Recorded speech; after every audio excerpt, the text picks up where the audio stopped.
সকাল 8:30টায় হাউস বোটে উঠলে আমাদেরকে প্রথমেই ওয়েলকাম ড্রিঙ্কস হিসেবে শরবত দিয়ে স্বাগত জানানো হয়।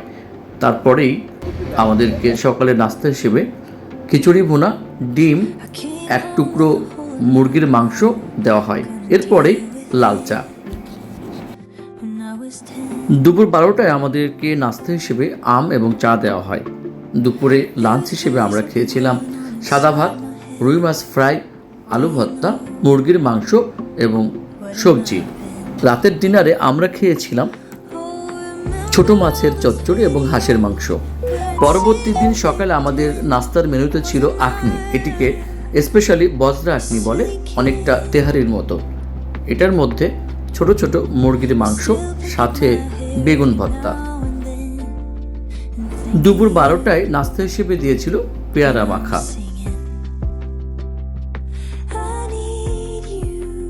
ফিরতি পথে ওই দিন দুপুরে আমাদের লাঞ্চে ছিল আলু ভর্তা, ছোট মাছের চচ্চড়ি, মাছ ফ্রাই, সবজি এবং মুরগির মাংস।